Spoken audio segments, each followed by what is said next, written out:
बिस्मिल्लाहिर्रहमानिर्रहीम, अस्सलाम वालेकुम। जियो न्यूज़ पर आप देख रहे हैं आपस की बात। मैं हूं मुनीफ फारूक, मेरे साथ मौजूद हैं नजम सेठी साहब। अस्सलाम वालेकुम। देखिए, सियासत में तलखी, सियासत में साजिश, ये बातें तो हम सुनते रहे हैं, देखते रहे हैं, लेकिन अब सियासत के अंदर भरपूर अदाकारी भी शुरू हो गई है और उसका कुछ नमूने हैं वो हमें रोज़ टेलीविज़न स्क्रीन पर नज़र आ रहे हैं। और ख़ास तौर पर जहां मुस्लिम लीग नून और पाकिस्तान तहरीक इंसाफ के माबैन ठनी हुई हो, वहाँ तो फिर क्या क्या शाहकार निकलते हैं, क्या क्या लफ्जी तीरंदाजी होती है, वो देखने के लायक है। ऐसी ही कुछ लफ्जी तीरंदाजी और कुछ अदाकारी के जौहर हम आपको आज के प्रोग्राम में दिखाएंगे। जब बात हो पीटीआई के फॉरेन फंडिंग केस की, तो मुस्लिम लीग नून एक वुंडेड टाइगर की तरह झपट रही है पाकिस्तान तहरीक इंसाफ पर, जबकि पाकिस्तान तहरीक इंसाफ का कहना कुछ और है। वो ये कहते हैं कि हुकूमत कोशिश कर रही है कि उन्हें मुकदमात में उलझाए। असल बात क्या है, इस पर बात होगी आज के प्रोग्राम में। यह भी बात की जाएगी कि नेशनल फ्लैग कैरियर PIA, उस पर जिम्मेदारी डाली जा रही है। एक बहुत बड़ा इशू क्रिएट हो गया है और ये शायद पहला मौका नहीं है। जब बरतानिया जहाज़ गया तो वहाँ पर अपेरेंटली वहाँ की जो नेशनल क्राइम्स एजेंसी है, उन्होंने ड्रग्स, हेरोइन रिकवर की है जहाज़ के मुख्तलिफ खुफिया खानों के अंदर छुपाई हुई। अब सवाल ये पैदा होता है कि PIA की ज़ुमू हाली तो एक डिफरेंट चैप्टर है, लेकिन ये जो हो रहा है ये क्यों हो रहा है, और अगर ये कोई कर रहा है तो ये कौन कर सकता है, अंदाज़ा क्या लगाया जा सकता है, इस हवाले से बात होगी। जादू की छड़ी तो थी जनाब मौलाना फजल रहमान साहब के पास, लेकिन इतनी लंबी दस्तरस है उसकी, उस छड़ी की, कि वो सरहद पार पहुंच जाती है और जहां वज़ीर आज़म होते हैं वहीं से कोई फरमान जारी हो जाता है कि वो तरमीम जिसके बारे में कहा जा रहा था कि आने वाली है, फाटा का मर्जर हो रहा है खैबर पख्तूनख्वा के साथ, वो रोकती जाती है। वो सब कुछ जो एजेंडे पे है वो रोक दिया जाता है। मानना पड़ेगा जनाब मौलाना फजल रहमान साहब के पास वाकई कोई जादू की छड़ी है। तो सेठी साहब देखिए, कितने रंग बिरंगे मौज़ूआत है हमारे पास आज बात करने के लिए, स्पेशली रंग बिरंगी चिड़िया मौलाना की ऑफ कोर्स आपने अब कंपटीशन में डाल दिया। हाँ, मैं तो हैरान हूँ। I am really impressed, I am terribly impressed कि मौलाना की दस्तरस कहाँ तक है।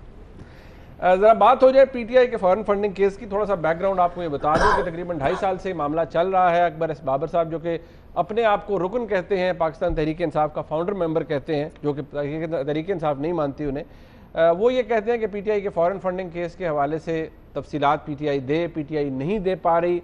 वकला तब्दील होते हैं, स्टांस तब्दील होता है, लेकिन डिटेल नहीं आती। आज भी नहीं आई और आज शेठी साहब इलेक्शन कमीशन ने आखिरी मौका दिया है 30 मई का।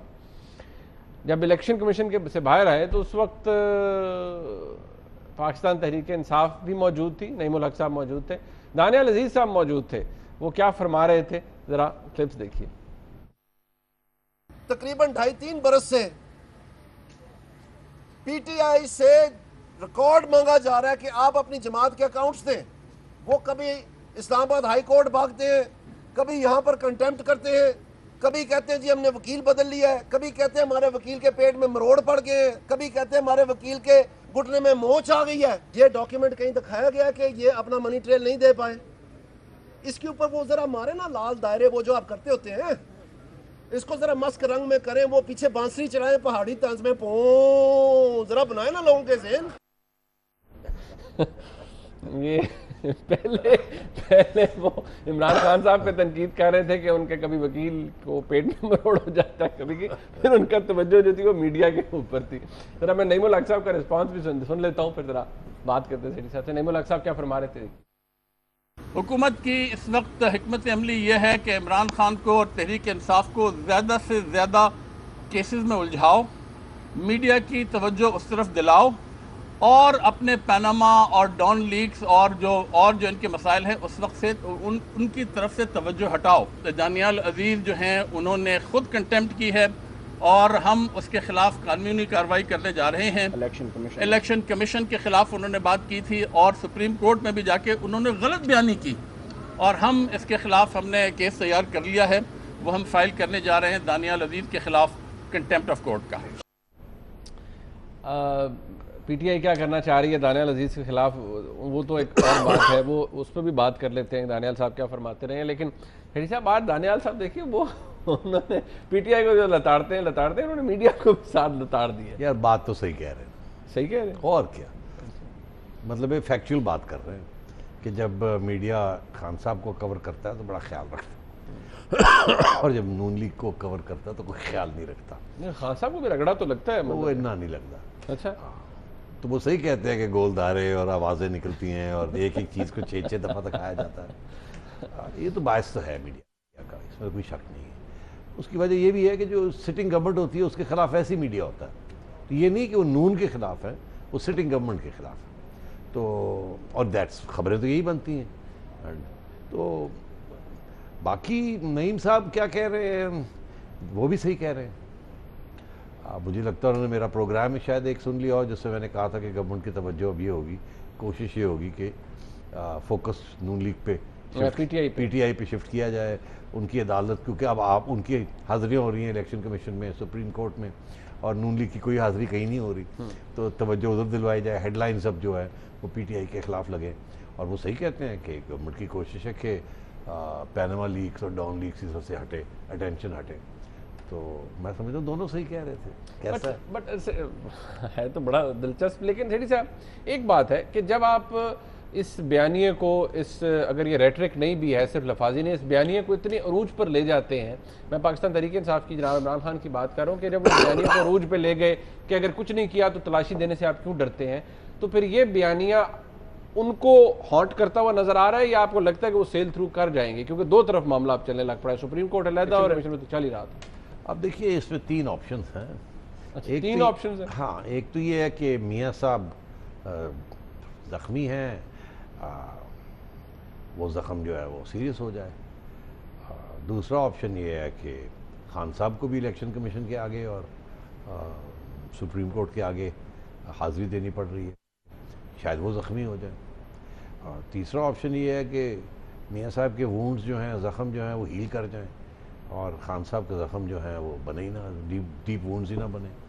तो लाइकलीहुड यही है कि मेरा ख्याल है दोनों ही छूट जाएंगे। दोनों अब इलेक्शन की तैयारियां करें। ये अदालती कार्रवाइयाँ जो हैं अब ये ख़त्म होने के बाहर है। साहब एक तरफ जेआईटी चल रही है, वो तो अभी बताएगी ना, उसका तो फाइंडिंग्स आएंगी, हमें पता तो नहीं है, सवालों के जवाब क्या आएंगे, उन पे राय क्या कायम की जाएगी, ऑडिट जो फर्म्स हायर की जा रही हैं वो क्या निकालेंगी या वो क्या देंगी रिपोर्ट। लेकिन यहाँ पर तो जितना सिंप्लीफाई इमरान खान साहब ने कर दिया था इस नैरेटिव को, उस हिसाब से तो अगर आप कुछ भी नहीं अदालत या इलेक्शन कमीशन में दे पाते तो सवाल तो उठेंगे। सवाल तो उठ गए। अब सुप्रीम कोर्ट ने बहुत सी चीज़ें खान साहब से मांग ली हैं। इसी तरीके के साथ इलेक्शन कमीशन ने कहा, डेटे दे दिए कि ये चीज़ लेके आए, ये चीज़ लेके आए। तो यहाँ भी डॉक्यूमेंट्स प्रूव करने पड़ेंगे, ट्रेल्स दिखानी पड़ेंगी, और वहाँ तो ऑलरेडी एक जेआईटी बैठ गई है। मगर मैं ये समझता हूँ कि ये हो नहीं सकता सियासी तौर पे कि मियाँ साहब जो हैं वो डिस्क्वालीफाई हो जाएं और खान साहब ना हो। ये हो नहीं सकता कि खान साहब हो जाएं और मियाँ साहब ना हो, और ये हो नहीं सकता कि दोनों हो जाएं और आसिफ जरदारी धंधन आके पार्लियामेंट में आ जाए। तो ये हो नहीं सकता। जो मर्जी कर लें, जहाँ से मर्जी कानून ले आएँ, सियासी तौर पे रियासत की क्राइसिस इतनी ख़तरनाक मोड़ पे आके खड़ी हो जाएगी अगर मियाँ साहब की छुट्टी हो गई या इमरान खान साहब की छुट्टी हो गई या दोनों की छुट्टी हो गई। इसलिए मैं समझता हूँ कि तीनों सर्वाइव कर जाएंगे, जरदारी साहब भी, और अच्छी लड़ाई होगी इलेक्शन में। और हम ये सब बहुत कुछ सबक सीखेंगे ये सारे पिछले 3-4 साल का जो कि हंगामी हालात में मियाँ साहब ने हुकूमत की है। उससे कबल मियाँ साहब ने और पीटीआई ने मिलकर जरदारी साहब के लिए काफ़ी मुश्किलात पेश की थी। अब पीटीआई ने पीपल्स पार्टी के साथ मिलकर इनके साथ कर दिया है। तो इस किस्म का सिलसिला चल रहा है। वैसे आपस की बात है, पीपल्स पार्टी ने तो अभी वो हक अदा नहीं किया। वैसे मियाँ साहब ने काफ़ी रगड़ा लगाया था। पावर पीपल्स पार्टी के पावर होती तो यकीनी तौर पे ठीक ठाक खड़काती, मगर पावर ही नहीं है उनके पास, बेचारों के पास। नहीं, बट सेठी साहब आप जो बात कह रहे हैं ना, ये सियासी तौर पर आप मुझसे ज़्यादा जानते हैं, लेकिन आज जो इदारे हैं जिन्होंने फैसला कर रहे हैं, अब इलेक्शन कमीशन एक आइनी इदारा है, आइन के तहत उसका एक कानून है, एक किरदार है। इसी तरह सुप्रीम कोर्ट मुल्क की आला तरीन अदालत है, वहाँ पे भी फैसला आइन और कानून के मुताबिक होगा ना, यहाँ भी आइन और कानून के मुताबिक होगा। आप जो बात कह रहे हैं उसका ताल्लुक सियासत से है। नहीं, मैं तो ये कह रहा हूँ कि अगर ऐसा फैसला आया या वैसा फैसला आया तो उसके नताइज क्या होंगे। तो अगर ये मैं कह सकता हूँ तो ये फिर जो जिसे कहते हैं ना द पावर्स दैट बी, जाहिर है उनके जहन में भी ऐसी बातें होती हैं। तो कानून और आइन, आपने तो देखा है इस मुल्क की तारीख में कानून और आइन के साथ कैसे खेला गया, और फिर भी वो कानून और आइन ही रहते हैं। तो अगर कानून और आइन को इस्तेमाल किया गया है किसी एक पर्पस के लिए पहले मार्शल लॉ लगे हैं उसको जस्टिफाई करने, and so on and so forth. तो द सेम कानून एंड द सेम आइन जो है can be use to create political stability also.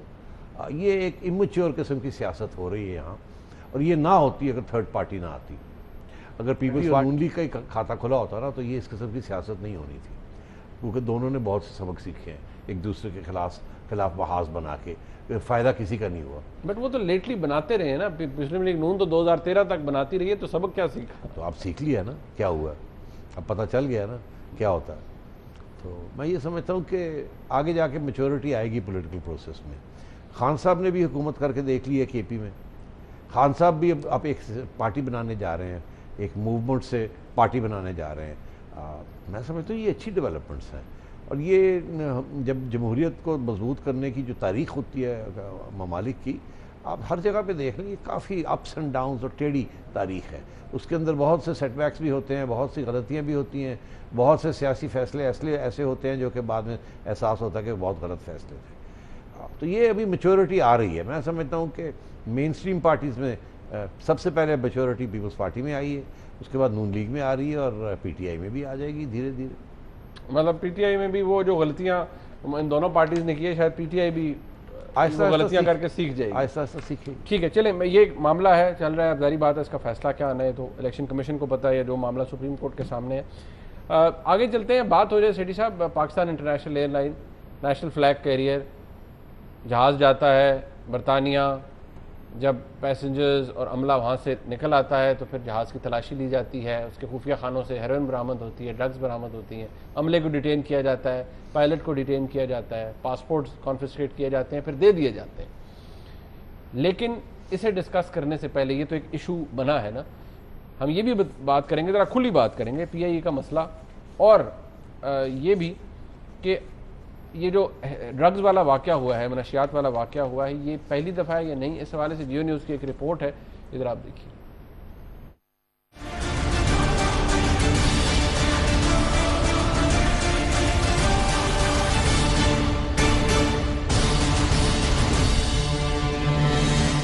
बाकमाल लोगों की लाजवाब सर्विस को लगा एक और झटका।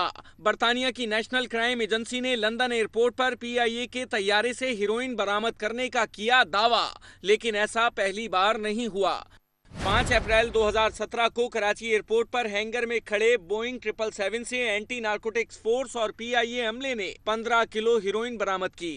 25 मई 2016 को कराची एयरपोर्ट पर ही हैंगर में खड़े तैयारे से मामूल की चेकिंग के दौरान 27 किलोग्राम हीरोइन बरामद की गई थी। 22 दिसंबर 2016 को कराची से जद्दा जाने वाली कौमी एयरलाइन की परवाज 7121 में भी हुक्काम ने छापा मारकर जहाज के खुफिया खानों से 15 किलोग्राम हीरोइन बरामद की थी।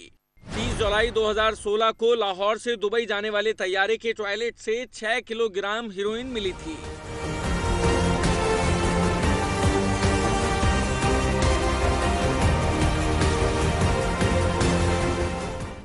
देखिए, दो वाक़यात हैं इसको, क्योंकि इसको हमें मिक्स नहीं करना चाहिए कि पीआईए के जो ज़मू हाली है, उसका खसारा है, उसके प्रॉब्लम्स हैं, उसके इश्यूज़ क्या हैं, वो एक अलग बहस है, और उसके अलग प्रॉब्लम्स हैं। जरा खुली डुली बात सेठी साहब करेंगे, और शायद कुछ लोगों को पसंद भी ना आए बात, लेकिन ये जो वाक़यात हुए हैं सेठी साहब, ये कोई नया वाक़या नहीं है, 3-4 एपिसोड्स पहले हो चुके हैं, तो ये किसी पैसेंजर का काम तो नहीं लगता ना।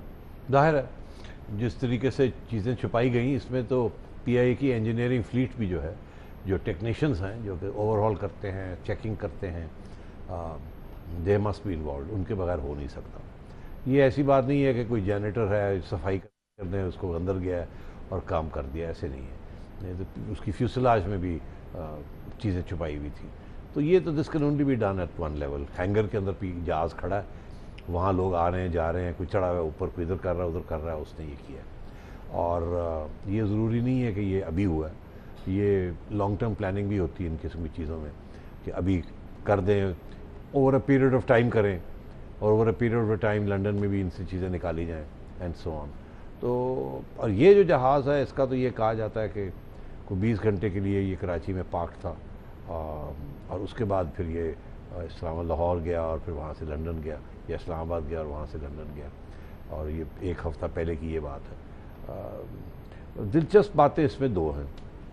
एक ये कि जब भी ये इस किस्म की चीज़ होती है, मैं सोच रहा था कि कब कोई इंक्वायरी हुई, किसी को सज़ा दी गई, कोई गैंग था जिसको बस्ट किया, मुझे तो ऐसी कोई खबर नज़र नहीं आई। नहीं, वो आज उन्होंने मेहताब अब्बासी साहब ने भी कह दिया ऐसा कुछ नहीं हुआ। और मेहताब अब्बासी साहब ने आज एक प्रोग्राम में ये कह दिया कि जी यहाँ तो कोई अकाउंटेबिलिटी कभी नहीं हुई।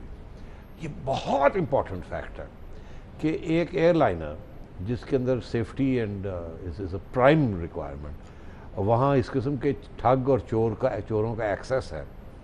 और आज तक ये आपने 4 या 5 जिक्र किए वाक़यात ऐसे होंगे जिसका जिक्र नहीं आया और जो कामयाब हो गए, हमें नहीं पता। मगर ऐसा इससे आज तक कोई इंक्वायरी नहीं हुई। क्यों नहीं हुई? क्या हुकूमतें करना नहीं चाहती? क्या बड़े हाई लेवल के लोग इनमें इन्वॉल्व होते हैं? बिकॉज डोंट फॉरगेट, ये 27 किलो जो इन्होंने इस दफ़ा हॉल किया है, this is a very very big hall. 27 kilo is not a small hall. 27 kilo का मतलब है कि कम से कम 50 पैकेट्स तो होंगे, तो कहीं ना कहीं तो रखे होंगे, डिस्ट्रीब्यूट किए होंगे, और बहुत बड़ा गैंग होगा इसके पीछे और बहुत से लोग इन्वॉल्व होंगे। एक बंदा नहीं, ये 27 kg जो है वो एक बंदा नहीं रख सकता।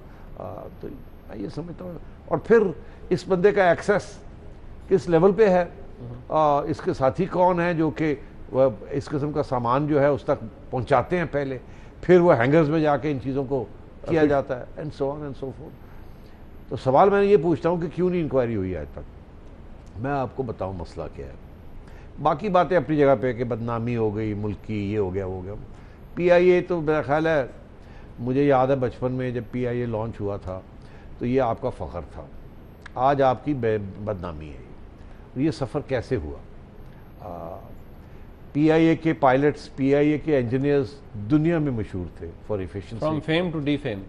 एंड ये इन लोगों ने इत्तेहाद एयरलाइंस बनाई, इन लोगों ने एमिरेट्स एयरलाइंस बनाई, इन लोगों ने गल्फ एयरलाइंस बनाई, ये इन लोगों ने बहुत सी एयरलाइंस बनाई हैं। इनकी इतनी शोहरत थी, तो one of the first post second world war airlines and to become big.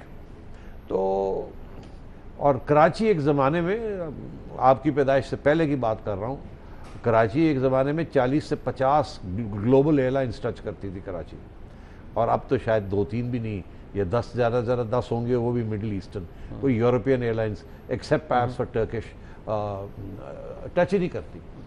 आपके CAA के कॉस्ट्स बहुत हाई हो गए हैं, they are higher than even Singapore and Dubai, and the efficiency level is zero, and then security is hugely problematic, जिसके अंदर और इदारे हैं। ये तो आपने प्रॉब्लम्स बता दिए ना, ये प्रॉब्लम्स तो हैं। बात ये क्यों नहीं हल होता है, मैं इस पे आऊंगा ब्रेक के बाद। ये सवाल ये है कि हमें पता है कहाँ खामियां हैं, और कोई भी हुकूमत आज तक, पता नहीं कितनी हुकूमतें आई हैं और कितनी हुकूमतें गई हैं, क्यों नहीं इसको हाथ लगा के इसको ठीक कर सकते? क्यों मौजूदा हुकूमत, हम तो बात करेंगे मौजूदा हुकूमत, चौथा साल है, चौथे साल के अंदर आकर भी क्यों नहीं हालात बेहतर हो सके पाकिस्तान इंटरनेशनल एयरलाइन के?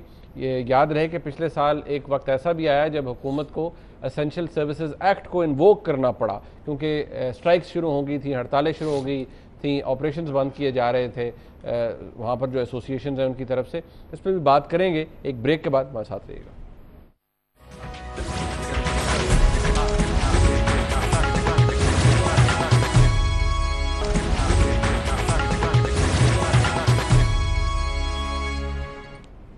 एक दफ़ा फिर आपको खुशामदीद करते हैं। PIA के मसाइल, प्रॉब्लम्स क्या हैं, ये तो खैर ब्रेक से पहले मुख्तसर तौर पर बता दिएगा। सीडी साहब, वजह क्या है? हमारा हुकूमतें आई हैं, इससे पहले भी आई हैं, पाकिस्तान इंटरनेशनल एयरलाइन का खसारा, उसके ऑपरेशनल प्रॉब्लम्स, और हुकूमत भी कोशिश करती रही है, हुकूमत ने भी की है, लेकिन वो कुछ चीज़ होती है ना, उसकी कोई वो डगर दुरुस्त नहीं होती, वो एक रडरलेस शिप की तरह है, कभी इधर कभी इधर। वो प्रीमियर सर्विस लॉन्च हो जाती है, फिर वो बंद कहा जाता है जी बंद हो गई या उस खसारे में चली गई। अब बात यह है कि अभी आपने जिक्र किया एसेंशियल सर्विसेज मेंटेनेंस एक्ट का, याद दिला दिया जाए लोगों को कि ये एक्ट को उस वक़्त हरकत में आता है जब क्राइसिस इतनी बड़ी हो जाती है और आप जो नॉर्मल कानून के जो तकाज़े हैं उनको सस्पेंड करना पड़ता है। ये एक किस्म की इमरजेंसी प्रोविज़न है। जैसे मुल्क के अंदर जब इमरजेंसी लग जाती है तो बहुत सी फंडामेंटल राइट्स वो ख़त्म हो जाती हैं।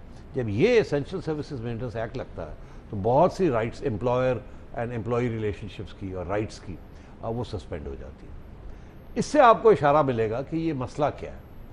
देखिए 1976 में जुल्फ़िकार अली भुट्टो साहब ने एसेंशियल सर्विसेज मेंटेनेंस एक्ट इसको अनर्थ किया, कहा कि लगाना पड़ा। PIA की तरफ से बड़े प्रॉब्लम्स आ रहे थे और मसले हल नहीं हो रहे थे। फिर ज़ियाउल हक साहब ने 1981 में लगाना पड़ा, मतलब फ़ौज को भी लगाना पड़ा। फिर PPP के गवर्नमेंट ने 2008 में लगाना पड़ा, पायलट्स की स्ट्राइक चल रही थी। और PML नून ने पिछले साल 2016 में अगस्त के में इसको लगाना पड़ा। ज़्यादातर ये जो सारे चीज़ें जब लगाई गई, they were focused on employees. PI की जो यूनियन है ना, is one of the strongest workers union in Pakistan, इस वक्त बहुत स्ट्रॉन्ग है। और एक ज़माने में उसमें MQM और जमात इस्लामी का बड़ा था, मगर हमेशा शुरू से ही भुट्टो साहब के ज़माने से ही 1970s से ही, जबकि भुट्टो साहब ने लेबर लॉज ऐसे बनाए थे जिसके साथ वर्कर्स को बहुत पावर मिला था और बड़े ज़बरदस्त इनकलाबी किस्म के रिफॉर्म्स थे। मगर वो इस हद तक लेफ्ट की तरफ चले गए कि यूनियंस बहुत स्ट्रांग हो गई थी सारे मुल्क में। यहाँ ये था कि फैक्ट्रियाँ मालिक फैक्ट्रियाँ चलाने से रह गए थे बिकॉज यूनियंस इतनी स्ट्रांग हो गई थी। वर्कर्स के हक में सारा कुछ ये हुआ था। मगर जैसे जब इनकलाब या रिफॉर्म आती है तो वो एक इधर से हटके सेंटर में नहीं आती, वो लेती पूरी मोमेंटम ऐसा होता है कि पेंडुलम दूसरी तरफ स्विंग कर जाता है। तो ये लेबर राइट्स जो थे बिल्कुल swung from 0 labour rights to 200% labour rights, जिसके साथ फिर एम्प्लॉयर रिलेशंस ख़राब हो गए। मुझे याद है कि जब भुट्टो साहब ने ये 71 में जब ये नए नए पावर में आए तो 72 में तो उन्होंने इम्प्लीमेंट किया, तो उस वक़्त उन्होंने देखा कि ये तो बहुत ज़्यादा, क्योंकि ये वादा किया था, तो उन्होंने कुछ कम करने की कोशिश की वर्कर्स के पावर को। और वर्किंग क्लास कराची सबसे पहले उन्होंने एहतजाज किया और उन्होंने सबसे बड़ी स्ट्राइक उस वक़्त भुट्टो साहब के ज़माने में कराची में हुई। और भुट्टो साहब के मुझे लफ्ज़ याद हैं, I was a young student at that time. मुझे याद है 1972 में भुट्टो साहब के लफ्ज़ थे, the power of the street shall be met by the power of the state. सड़क की जो पावर है उसको हम रियासत के पावर के साथ कुछ लेंगे। और उस डेमोन्स्ट्रेशन में 50 से ज़ायद मजदूर मर गए, शूटिंग हुई, पुलिस की तरफ से मार दिए गए। तो ये वो जुल्फ़िकार अली भुट्टो साहब हैं जिन्होंने मजदूरों के लिए जद्दोजहद की, आज़ाद ख्याल की बात की, उनके लिए इनकलाबी किस्म के कानून लेके आए।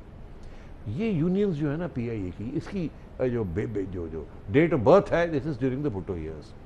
इसमें पीपल्स पार्टी का बहुत स्ट्रांग और वो भी इनकलाबी रेवोल्यूशनरी किस्म के input, fiery labour leaders and so on and so fourth. Aahista Aahista फिर वो इंट्रेंच होती गई, फिर डिविजन्स हो गई, मगर basically it was all within the left और द सेंटर ऑफ लेफ्ट सियासी जमातें। MQM के लोग भी आ गए over a period of time, जब MQM की अच्छी रिलेशनशिप थी with the People's Party government और विद द मुशर्रफ गवर्नमेंट, उनकी भी भर्तियाँ हुई। So what has been happening is that ये यूनियन इतनी स्ट्रांग हो गई है कि आप किसी के खिलाफ एक्शन ले ही नहीं सकते। ये एक एसेंशियल सर्विस है, किसी के खिलाफ आप एक्शन लेते हैं तो यूनियंस जो है आपकी रोक देती हैं, उसको प्राइवेटाइज नहीं होने देंगे आपको। ये जो है ना जी, कितने लोग भर्ती हो गए। सियासी जमातों ने PIA को उस तरीके से ट्रीट किया है जिस तरीके से उन्होंने बाकी स्टील मिल को ट्रीट किया है कि ये प्रोडक्शन नहीं है, ये तनख्वाहें देनी है, लोगों को रोजगारी देनी है, पका करना है। और बेसिकली जिसे कहते हैं ना, स्टील मिल का भट्ठा ख़त्म हो गया, इधर PIA का भट्ठा रह गया। जो डिफिसिट्स है वो गवर्नमेंट फाइनेंस कर रही है। इससे ये बेहतर होता कि ये जो पैसे गवर्नमेंट के डिफिसिट है स्टील मिल की या PIA की, इस किस्म की इंडस्ट्रीज भी जहाँ भर्तियाँ इतनी ज़्यादा कर दी गई हैं सियासी रीजंस के लिए, वो ना करते और लोगों को पेंशन ही दे देते कि आप बाहर रहें, आप आने की ज़रूरत नहीं है दफ्तर, आपको एम्प्लॉयमेंट नहीं, आपको ये कॉन्ट्रैक्ट दिया जा रहा है किसी XYZ कंपनी के नाम पे, भर्ती वहाँ करके वहाँ पैसे दे देते फ्रॉम द फिस्कल बजट। और PIA और इस किस्म की जो इंडस्ट्रीज़ हैं उनके अंदर एक्सेस भर्ती ना होती, फिर ये एफिशिएंट रहती और ये प्रॉफिट जनरेट करती। मगर ऐसे हुआ नहीं। अब कोई भी स्टेट ओन्ड एंटरप्राइज ले लें, क्या वजह है कि वो चलती नहीं है? यही वजह है, ओवर स्टाफिंग। सियासी जमातों ने वोट्स लेने के लिए उनके अंदर लोग भर्ती किए। ये PCB की मैं आपको बात करता हूँ, मतलब है कि PCB के अंदर इतने एम्प्लॉयज़ हैं कि आप इमेजिन नहीं कर सकते। पता लगा जी सियासी लोग चेयरमैन बनते रहे और वो सियासी जमातों के जो कारकुन थे उनको हायर करते रहे।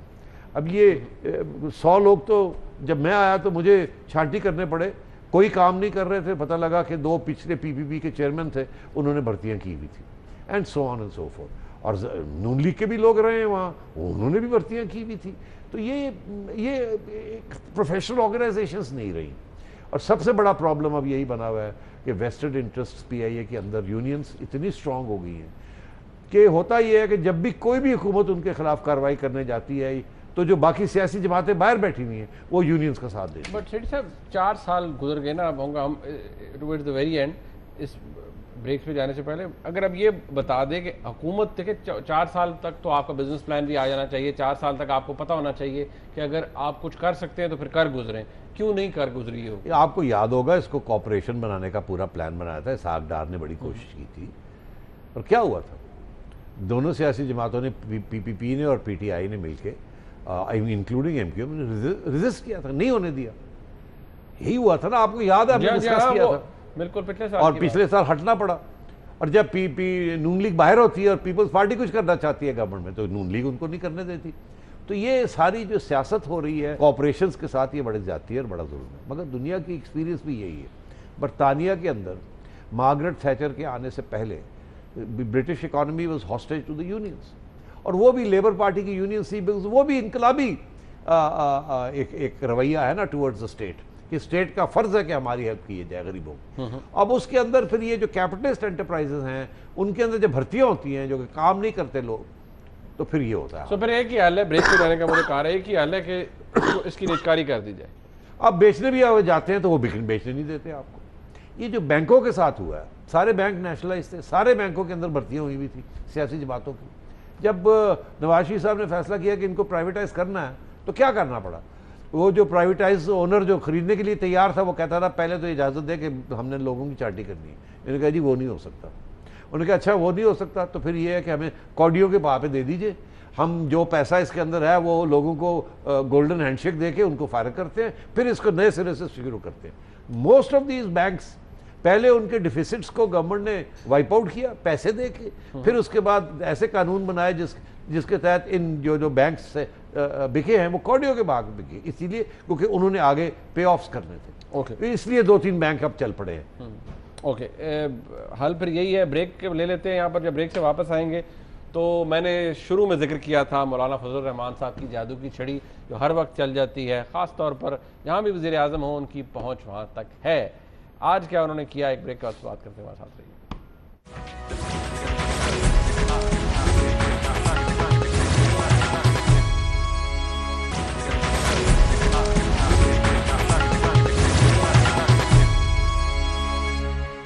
याद रहे कि कैबिनेट ने अप्रूवल दे दिया, एजेंडे पर आ गया, नेशनल असेंबली में पेश कर दिया गया। फाटा का खैबर पख्तूनख्वा के साथ इंजमाम होना था, मर्ज होना था, ओरिजिनल ऑब्जेक्टिव तो यही था। लेकिन फिर जो देखने में आया वो ये कि ना सिर्फ एक आईनी तरमीम को प्रपोज किया गया बल्कि FCR की जगह एक रिवाज एक्ट का ड्राफ्ट पेश किया गया नेशनल असेंबली के अंदर। अभी उस हवाले से बहस मुबासा जारी था कि आज जनाब मौलाना फजल रहमान साहब की शायद बात हुई वज़ीर आज़म साहब से, और वज़ीर आज़म साहब ने अहकाम जारी किए कि उनके आने तक ये मामला मौखर कर दिया जाए। अब सरापा एहतजाज हैं तमाम पॉलिटिकल पार्टीज़, ख़ास तौर पे अपोजिशन में, कि ऐसा क्यों हुआ, जबकि मौलाना का मौक़िफ़ जो है उसको माइनॉरिटी में समझा जाता है, अचकज़ई साहब का मौक़िफ़ उसको माइनॉरिटी में समझा जाता है, जबकि खैबर पख्तूनख्वा की हुकूमत, ANP और एलाइड जमातें यही चाहती हैं, मेजॉरिटी व्यू यही है। सरताज अजीज़ साहब की कमेटी ने यही सेठी साहब फाइनल किया था कि मर्जर होना चाहिए फाटा का खैबर पख्तूनख्वा के साथ। क्या छड़ी है मौलाना फजल रहमान साहब के पास जो यहाँ से इस्लामाबाद से एनक्लेव से जाती है और वज़ीर आज़म जहाँ होते हैं वहाँ तक पहुँच जाती है? ये छड़ी की बात नहीं। मौलाना हर सिटिंग गवर्नमेंट के साथ होते हैं। पीपल्स पार्टी की गवर्नमेंट थी तो उनके साथ थे, नून लीग की गवर्नमेंट है उनके साथ हैं। प्रैग्मेटिक है, प्रैग्मेटिक आदमी है मौलाना। नेगोशिएट करते हैं, बारगेन करते हैं। मौलाना बाहर बैठते नहीं हैं, मौलाना अंदर बैठना चाहते हैं। अंदर बैठ के वो फिर अपनी सियासत खेलते हैं। और क्योंकि किसी पार्टी के पास इतनी लंबी चौड़ी मेजॉरिटीज़ नहीं होती, तो मौलाना के जो वोट्स होते हैं दे बिगिन टू काउंट। दूसरी चीज़ ये है कि हर सियासी जमात सोचती है कि मुझे जहाँ मौलाना बैठे हैं वहाँ उनसे भी बड़े दुश्मन हैं। मौलाना के साथ तो गपशप चलती है ना, मगर इमरान खान साहब के साथ तो कोई गपशप नहीं चल सकती। इसी तरीके के साथ जब पीपल्स पार्टी थी तो उनकी नून लीग के साथ तो गपशप नहीं चलती थी, मगर मौलाना हर लीडर के साइड पे होते हैं। मैं समझता हूँ कि एक छोटी सियासी जमात के लिए ये बहुत ज़बरदस्त पॉलिटिकल टैक्टिक्स है। वो हमेशा इतनी स्पेस काबू कर लेते हैं जिसके साथ उनकी अहमियत बढ़ जाती है, फिर उसको गेम प्लेइंग करते हैं। तो इसलिए मौलाना का जो लॉन्ग टर्म इंटरेस्ट है वो यही है कि पावर में रह जाए, पावर बाहर नहीं बैठना। मगर पावर में आने के लिए वो कॉम्प्रोमाइज़ भी करते हैं, अपने प्रिंसिपल्स की कॉम्प्रोमाइज़ भी कुछ करते हैं और कुछ डील्स भी करते हैं। और दूसरी सियासी जमातें कहती हैं वो दिस इज़ पॉलिटिक्स। तो मैं समझता हूँ है तो वो मजहबी पार्टी, मगर शायद मौलाना मज़हब से ज़्यादा सियासत जो है वो चमकाते हैं। मतलब मजहबी सियासी पार्टी, वही ना, मजहबी सियासी पार्टी। अब ये फाटा वाला खाता क्या है? फाटा वाला खाता ये है कि मौलाना के जो सपोर्टर्स हैं वो फाटा में तो आपको पता है कितने मदारस हैं और पोटेंशियल वोटर हैं वो, और वहाँ इस वक्त ये डिवाइड है वोटर की। कोई लोग पीटीआई के पास जा रहे हैं, कोई इंडिपेंडेंट्स खड़े होते हैं, कोई नून लीग के हैं, कोई पीपल्स पार्टी के भी हैं। मौलाना को ये किला भी है कि मुझे बहुत अरसे से जाने भी नहीं दिया गया फाटा। मौलाना ये चाहते हैं कि अगर आज वो नारा लगाएंगे ये फाटा अलग प्रोविंस होनी चाहिए, तो आप सोचिए आधी प्रोविंस तो फाटा के लोग मौलाना के साथ खड़े हो जाएंगे। ये मजहबी नारा नहीं है, ये सियासी नारा है। तो मौलाना ने ये फैसला किया है कि नारा वो लगाया जाए जिसके साथ वोट मिले। अब ये सदर्न पंजाब में क्यों वहाँ की जो सियासत है वो थोड़ी फ़र्क है, क्यों वहाँ एक सियासी तौर पे सराइकी पॉलिटिकल कंटेंट वहाँ की उसकी अहमियत है। इसीलिए जो नारा लगाता है सराइकी प्रोविंस का या सदर्न पंजाब के राइट्स का या मुल्तान के राइट्स का, तो जाहिर है फिर उनको तो फिर वोट पड़ता है ना, बिकॉज वो एक सब नेशनलिज्म है इस मुल्क के अंदर जिसको आप डिनाई नहीं कर सकते कि एक लेवल पे तो there is provincial nationalism. Provincial nationalism के अंदर पंजाब के अंदर 3 different types of Punjabi nationalism है। तो मतलब मैं, और सिंध के अंदर आप देख ही रहे हैं, एक तरफ उर्दू स्पीकिंग, एक तरफ सिंधी स्पीकिंग, और उधर आपने केपी में भी देख लिया, वहाँ भी डिवीजन हुई हुई है इसी किस्म की along ethnic lines. Phata is important, 12 के करीब MNAs वहाँ से आते हैं, है जी, दैट्स अ लॉट। अब फाटा के 12 MNAs जो बंदा कंट्रोल कर ले या 8-10 उसमें से कर ले और कहीं से बाकी केपी से 10-15 सीटें ले ले, तो आप सोचिए तो बिग चंक बन जाता है। तो मौलाना ये समझते हैं कि अगर फाटा मर्ज हो गया केपी में तो उनका फ़ायदा नहीं होगा, उनका नुकसान होगा। मेन स्ट्रीम पॉलिटिकल पार्टीज है, उनका फ़ायदा होगा। इसीलिए आसिफ जरदारी साहब ने क्या किया था, उन्होंने 3 कदम उठाए थे। एक FCR रेगुलेशन ख़त्म कर दिया था, दूसरा पॉलिटिकल पार्टीज एक्ट को एक्सटेंड करके फाटा में ले गए थे। इस किस्म की चीज़ें उन्होंने की थी। और फिर उन्होंने एपेलेट ज्यूरिसडिक्शन दे दी थी सुप्रीम कोर्ट को कि वहाँ के जो भी फैसले हैं वो सुप्रीम कोर्ट में जा सकते हैं। तो मैं ये कह रहा हूँ कि हर पार्टी फाटा को देखती है from its own point of view. कानून के मुताबिक और आइन के मुताबिक तो ये मर्जर पहले हो जाना चाहिए था। इस मर्जर में बहुत से एडवांटेजेस भी हैं। एक तो ये है कि ये जो बॉर्डर है ना इस वक्त फाटा का विद अफगानिस्तान, ये बड़ा पोरस बॉर्डर है, वहाँ कोई एडमिनिस्ट्रेशन नहीं है। पॉलिटिकल एजेंट्स होते हैं, अब नहीं है ना, अब होंगे नहीं, क्योंकि जब ये नया जाएगा सिस्टम आएगा तो पॉलिटिकल एजेंट्स भी नहीं होंगे, वहाँ वो जिरगे चलेंगे। वहाँ तो फिर कॉम्प्रोमाइज़ है। रियासत जो है वो जिस तरीके से बाकी सारे मुल्क में है, वहाँ तो रियासत नहीं होगी ना, वहाँ कोई पॉलिटिकल एजेंट नहीं होगा, डिप्टी कमिश्नर नहीं होगा, हाई कोर्ट का जज नहीं होगा, and so on and so forth. तो वहाँ क्या होगा, वहाँ जिरगा सिस्टम होगा एट द लो लेवल। वो बॉर्डर जो है हमेशा पोरस रहेगा, हमेशा आन जान वहाँ इनफॉर्मल लगी रहेगी। सोचिए 21st सेंचुरी में एक मुल्क, मॉडर्न मुल्क, जिसका एक पूरा बॉर्डर जो है वो अनकंट्रोल्ड है, क्योंकि वो ट्राइबल एरिया का हिस्सा है। मतलब ऑपोजिशन तो इसके खिलाफ है ना, ऑपोजिशन तो ये कहती है कि मर्जर हो, इसीलिए ताकि अगर जब वो केपी का बॉर्डर बनेगा फिर तो केपी के बॉर्डर के साथ वो बॉर्डर भी तकड़ा हो जाएगा, वहाँ रियासत की रसाई होगी ना, वहाँ पर आप फिर सब कुछ कर सकते हैं। एब्सोल्युटली। मगर जो लोकल ट्राइबल्स हैं वहाँ वो तो ये चाहेंगे, मगर जो अफगान रेफ्यूजीज आ रहे हैं, जो स्मगलर्स हैं वहाँ बिग, वो तो नहीं चाहेंगे ऐसी कोई चीज़ हो। तो इसलिए कुछ वेस्टेड इंटरेस्ट इसके खिलाफ भी हैं और कुछ फॉरवर्ड लुकिंग वेस्टेड इंटरेस्ट जो है वो इसके हक में। वक्त खत्म हो गया। मौलाना जो है वो कॉम्प्रोमाइज़ कर लेंगे, मगर कॉम्प्रोमाइज़ की कीमत अदा करनी पड़ेगी नून लीग की हुकूमत को। उस वक्त तक मौलाना जो है वो थोड़ा बहुत कीचड़ उठाएंगे और धंधन आएंगे, और इसीलिए मियाँ साहब ने जाते जाते फिर रोक लिया ये। लेकिन असूली बात यह है कि ये मर्जर होना चाहिए, मेन स्ट्रीमिंग नहीं, मर्जर होना चाहिए। फाटा के लोग चाहते हैं कि हो जाए, केपी के लोग चाहते हैं कि हो जाए, रेजोल्यूशंस पास हुई हैं केपी असेंबली में कि ये होना चाहिए, पीटीआई चाहती है, पीपल्स पार्टी चाहती है, एएनपी चाहती है, नून लीग चाहती है, सब ये चाहते हैं, और मौलाना रास्ते में खड़े हैं। अच्छा, और आप सोचिए कि मौलाना के पास कितनी मनूवरेबिलिटी है, कितनी लेवरेज है, और लेवरेज किसके साथ है? सिर्फ एक नून लीग के साथ। वक्त खत्म हो गया। आज का प्रोग्राम आपने देखा, इसका फीडबैक जरूर दीजिएगा। इंशाल्लाह अगले हफ्ते फिर मुलाकात होगी, तब तक के लिए इजाजत, खुदा हाफिज़।